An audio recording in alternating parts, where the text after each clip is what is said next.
د انعکاس میډیا ګرانو لیدونکو او اورېدونکو سلامون. هیله ده چې روغ به یاست. یو ځل بیا هم ستاسې په درنه حضور کې د خبریال ناول له 5مې برخې سره حاضر شوم. تمه ده چې دا برخه به هم راسره تر پایه واورئ.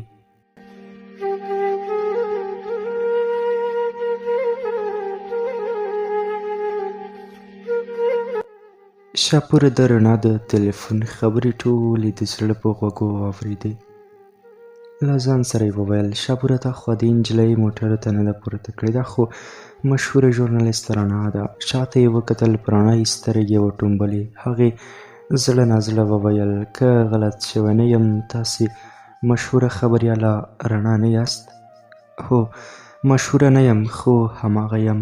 ښه ډېر ښه، ما دې تصویر لیدلی و خو اوس تاسې په حجاب کې یاست. وبښئ چې ما مخکې ونه پېژندئ. بیا یې نرۍ موسکا وکړه، ویې ویل ستاسې نوم خو دومره غټ دی، ما فکر کوه چې په ضد مرمۍ موټر کې له شا و مخ ته باډیګارډانو سره به چارې مخ ته بیایې. خو خبره نه وم چې دا پېژندل شوې څېره دومره شکسته نفسه ده چې روغتون ته د ناروغانو د وړلو لپاره دې موټر هم نه لري او په ټکسي کې یې لېږدوي.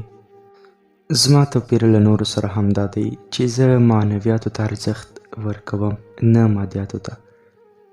زه د یوې غریبې کورنۍ یم. د موټرو د رایې شان او شوکت په نسبت خپل ولس ته ترجیح ورکوم او هیله مې ده چې د هغوی مینه لاسته راوړم او د ولس مینه ماته تر هر څه لوړه ده. تاسې اوس دا نه لرئ؟ رڼا وویل ته څه پوه شوې؟ په ټلیفون کې ستا له خبرو پوه شوم. د ټلیفون له خبرو دې جوته شو چې تا هغه پخوانۍ دفتر ته استعفا ورکړې. هو ما استعفا ورکړه. شاپور د روغتون دروازې په ګڼه ګوڼه کې موټر یوه اړخ ته ودرول. رڼا ته یې وویل خو ولې؟ دا لوی داستان دی. اوس روغتون ته راورسېدو، بیا به پوه شې. دوی دواړو د رڼا مور امینه بیړنۍ خونې ته ورسوله. ډاکټرانو ازموینې او بیړنۍ درملنې پیل کړې، خو شاپور ناڅاپه ورک شو. لږ شېبه وروسته د ډاکټرانو ازموینو وښوده چې د امینې شکر خورا لوړ شوی. انسولین او نور درمل ورته پیل شول. په دې وخت کې شاپور هم را پیدا شو. رڼا ته ورنږدې شو، ورو یې ورته وویل د حساب په څنګه کې مې 100,000 افغانۍ ورکړي، د ناروغ د بهر کېدو په صورت کې باقي پیسې ترې واخله. رڼا یې خبره ورپرې کړه، ورته ویل موږ پیسې راوړي، ته دې خپلې پیسې بېرته ترې واخله. نه رڼا جانې، ستا مور زما هم مور ده، زه یې پر ځان حق ګڼم. زما د پیسو ورکړه دا معنا نه لري چې تاسو بې پیسو یاست. د رڼا له ټینګار سره بیا هم شاپورو د هغې خبره ونه منله. رڼا ته یې د قناعت په ورکولو سره هغه اړ کړه چې نور د پیسو د بیرته اخیستو منتونه بس کړي. شاپور جیب ته لاس کړ، کارت یې راوباسه. رڼا ته یې ونیو، هغې ته یې وویل زما نوم شاپور دی، د یو رسنیز مرکز مشر یم. که مو دنده غوښته زموږ یو مهم بحث خالي دی، موږ به مو ویاړ ومنو. دا مې د دفتر کارت دی، د دې اړتیا په وخت کې له موږ سره په اړیکه نیولی شئ. زه به ډېر خوښ شم چې ستاسې غوندې ریښتونې خبریاله له موږ سره کار وکړي. رڼا یې ځان د نیکۍ احسانمند وباله. کارت یې ترې واخیست، له مرستې یې مننه وکړه. شاپور نور د خپل کور په لور وخوځېد. رڼا کارت لا دستکول ته نه و اچولی چې نرس یې په خوا کې ودرېده. رڼا ته یې وویل رڼا ته یې؟ هو زه یم. ناروغ مو په هوښ راغی، تاسې ته غږ کوي. رڼا لکه لمر وغوړېده، د شونډو سپېروالی د وینو سرخي ونیوه، تره او تازه شوه. د خپلې مور د بستره په لور یې په بیړه قدمونه واخیستل. مور یې لا د مخه په بستره کې د غېږې لپاره ورته لاسونه غوړولي وو. د رڼا په وررسېدو هغې په غېږ کې ونیوه. مور ته په غېږ ورکولو سره د رڼا له ګوتو کارت خطا شو، د بسترې لاندې ولوېد. د رڼا له خوښۍ په سترګو کې اوښکې راغلې. مور ته یې وویل شکر چې ژوندی دې وینم. ما خو ویل لکه چې یتیمه شوم، د پلار له سیوري خو مخکې بې برخې وم. فکر مې وکړ دا ځل خدای مه کړه د مور له مینې او مهربانه سیوري هم بې برخې کېږم. خو خدای جل جلاله مې تل دعاوې قبلوي، تل مې د زړه فریاد اوري. دا دی ته اوس روغ رمټ یې، انشاءالله ډېر ژر به رخصت کړل شي امینې خپله لور رڼا په ټنډ او یو او بل مخ ښکل کړه. بیا یې وویل لورې زه دې یوازې نه پرېږدم. کله دې چې ژوند جوړ کړم واده دې کړم بیا مړه کېږم. د مور په خبرو د رڼا مخ له شرمه تک سور شو. مور یې په غېږ کې ونیوه. ورته یې وویل که لور دې واده کړي نو له هغې پرته ژوند کولی شي. له تا پرته ژوند خو به ډېر پیکه شي، ډېر به بې خونده شي. خو د ژوند د اصول همدا دي، همدا یې طریقه ده چې پیغلې باید واده شي. امینه یوه ورځ ډاکټرانو نور هم بستر کړه. په سبا یې د نورمال وضعیت سره رخصت کړه. رڼا او مور یې دواړه کور ته ورسېدل. حالات عادي شول. څه وخت وروسته رڼا د مور له روغتیا ډاډه شو. خو دا چې د کور د لګښتونو مسؤلیت د هغې په غاړه ونیول دنده ولري. یوه ورځ په همدې شرطونو کې وه چې د شاپور هغه خبره ور په یاد شوه چې رڼا ته یې په خپل دفتر کې د کار کولو وړاندیز کړی و. دستکول یې خلاص کړل تر څو هغه کارت او وصیه اړیکه ورسره ونیسي. د دستکول ځنځیر یې کاش کړ خو کارت یې ونه موند. په سوچ کې شوه. له ځان سره یې وویل دا به مې چیرې غورځولی وي، باید ویې پلټم ځکه ماته یې پیدا کول اړین دي. رڼا لا د کارت د پیدا کولو په فکر کې وه چې د نجیبې زنګ ورته راغی. ورته یې وویل د مورکۍ روغتیا اوس څنګه ده؟ ښه ده شکر، اوس بېرته خپل لومړني حالات ته تللې، خوراک کوي، غږیږي او ان کله کله ټوکې هم کوي. ښه شکر چې خدای یې روغتیا نصیب کړه. رښتیا ته نوې دنده نه پیلوي؟ ولې نه، خو چې پیدا شي. نجیبې د کمپیوټر په سکرین کې سترګې نیولې وې. کړکۍ یې خلاصه کړه. شمال د ګلانو خوشبويي په ټوله کوټه کې خپره کړه. په څېره یې خوښي خپره شوه. ویې ویل همدا اوس مې په یو سایټ کې ولیدل چې افغان رسنیز دفتر یو تن کارمند ته اړتیا لري. نن یې د سی ویګانو د ثبتولو وروستۍ ورځ ده. که غواړې زه به دې سی وي ور واستوم. د رڼا سترګې یو ځل بیا له خوښۍ وځلېدې. په شونډو یې موسکا خپره شوه. په هیله مانده لهجه یې وویل خورې دا کار حتما وکړه، زه دندې ته اړتیا لرم. ته خو پوهېږې که نه چې ټوله کورنۍ زما لاس ته ګوري او زه د کورنۍ ناوسه حالات نشم لیدی. سمه ده سی وي دې له ما سره شته، همدا اوس یې ورلېږم. سبا مو ازموینه ده، تر 12 بجو دوام کوي. زه یې ادرس په میسج کې درلېږم. نجیبې د رڼا سی وي هغه دفتر ته ایمیل کړه. رڼا ته یې هم ادرس واستوه. رڼا هیله مند خپل بستر ته لاړه. له ځان سره یې ویل انشاءالله له پخوانۍ دندې به ښه دنده کار وکړم، خدمت به وکړم او د خپل مسلک په چوکاټ کې به د خلکو او مسؤلینو ترمنځ د اړیکو پل جوړ شم. رڼا په همدې سوچونو کې له اوږدې بوختیا وروسته د خوب په سمندر کې ډوبه شوې وه. د مرغیو چڼا د سهار له اذان سره یو ځای په فضا کې خورېده. د بلال په شان په خواږه غږ اذان او د مرغیو د غږ د نغمو اهتزازونه د رڼا تر غوږو هم ورسېدل. له خواږه خوبه راویښه شوه. سور بخونه بړستن یې له مخ کش کړه. دیوال ته یې وکتل. په ساعت کې یې سترګې ولګېدې. ستن په 5 ولاړ وه. د ازموینې په وریادېدو یې ټکان وخوړ. ژر جګه شول، لمونځ یې وکړ، چای یې وڅښه. د ازموینې لپاره یې ځان چمتو کړ. له یو بله هیلو سره له کوټې ووته.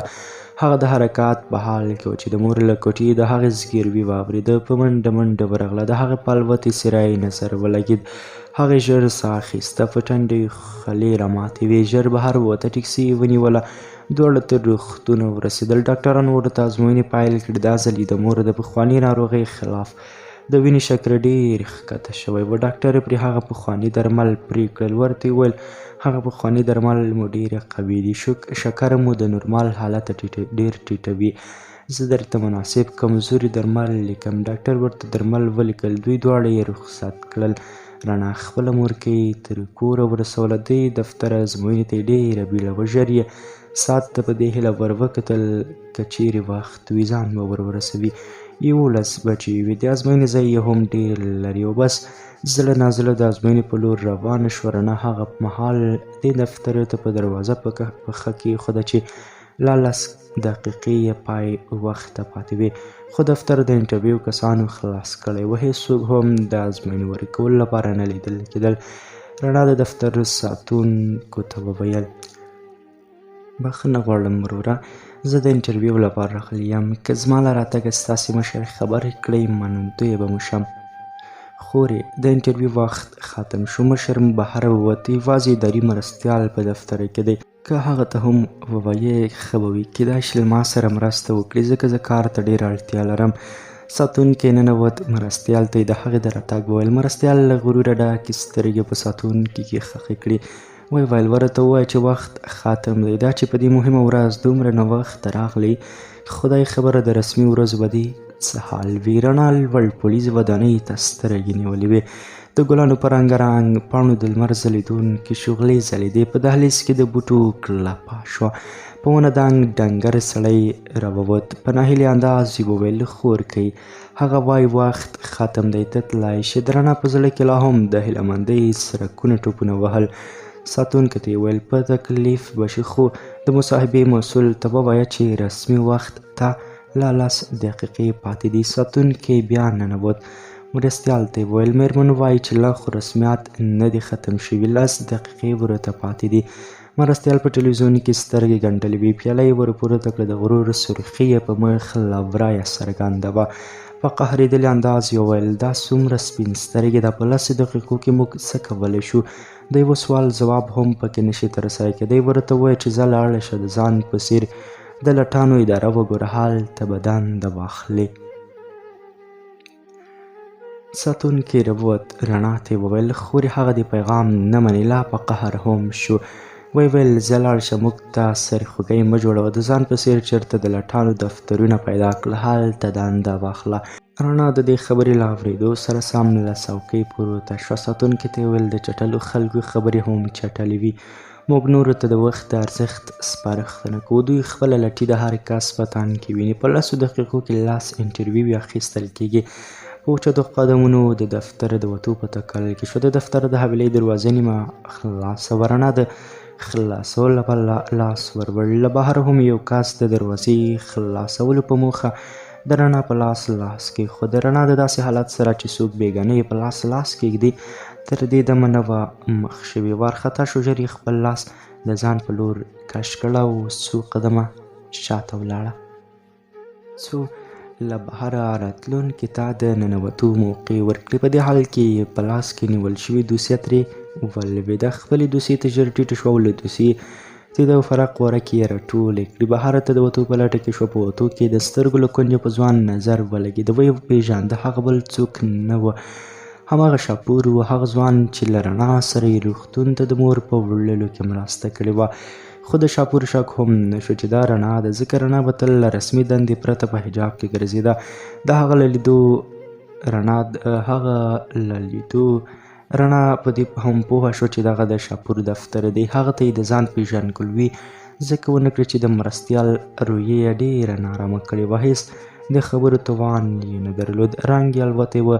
له لبریزو شونډې د سرخي خاپیرۍ تښتېدلې وې. د ژر وتلو هڅه یې کوله. په بیړه بهر ووتله. دوسیې یو لوېدلی کاغذ ترې پاته شو. شاپور هغه په دې موخه راواخیست چې د مېرمنې له دوسیې لوېدلی کاغذ بیرته هغه ته ورکړي. پر اخیستو کې د کاغذ لیکلو ته پام شو. د رڼا پېژند پاڼه وه. له لوستلو سره سم یې ټکان وخوړ. پوه شو چې له ده سره مخامخ شوې مېرمن رڼا د دندې په لټه کې دفتر ته راغلې ده. خو دا چې ولې بې سواله بې ځوابه بیرته ګرځېدلې، په لامل یې باید ځان پوه کړي. بهر ورپسې ووت. هغې لا څو ګامه نه وه پورته کړي چې له شا یې غږ واورېد. اغلې رڼا ودرېږه. رڼا حیرانه ودرېده. له ځان سره یې وویل دا څوک دی چې زما نوم اخلي؟ په شا یې وکتل. ګوري چې شاپور را روان دی. کاغذ یې هم په لاس کې دی. رڼا ته یې وویل تاسې دلته کله راغلي یاست؟ زه لږ مخکې د مراجعینو له مصاحبو خلاص شوم. بهر ووتم. ستاسې تلیفون ته له ډېر مخکې په تمه وم، خو بیا مو اړیکه ونه نیوله. تاسې څنګه دلته پېښه راکړې او بېرته زما له لیدو پرته داسې په بیړه ځئ؟ بس راغلی وم. یوې خورلنډې مې راته دلته د دندې اعلان راته ویلی و، خو زه نه پوهېدم چې دغه ستاسې دفتر دی. ولې ما خو کارت درکړی و. ستا کارت مې ډېر وپلټه، خو نه پوهېږم چېرته رانه لوېدلی و. د هغې خورلنډې په لارښوونه دلته راغلی وم، خو فکر کوم وړ ونه بلل شوم. د مصاحبې وخت هم رانه کړل شو. په بیړه ځکه راووتم چې نور دلته راته د بې انصافۍ له امله ځمکه تنګه شوه. شاپور یې په خبره وخندل. ورته ویل ګیله دې په سر سترګو، دا لاره ده، دلته خبرې نه کېږي. دفتر کې خبرې کوو. لومړی دې مرستیال ته اخلاق وښیه، له خلکو سره د رویې ناروا ورته زده کړه. بیا یې خلکو ته د مصاحبې لپاره کښېنوه. ولې هغه څه کړي؟ له ما سره یې ښه چلند ونه کړ، ملنډې یې راباندې ووهلې. زه د ملنډو تاب نه لرم، ډېره نارامه کېږم.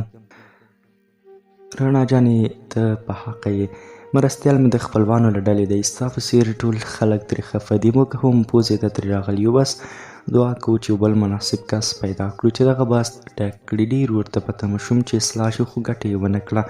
شاپور د رڼا غوسه راکمه کړه. بیا یې هغې ته د لاس په اشاره دفتر ته تللو وویل. ګرانو اورېدونکو، دا به د خبریاله ناول 5مه برخه. تر بیا راتلونکې برخې تاسې په پاک مهربانه او بخښونکي رب سپارم.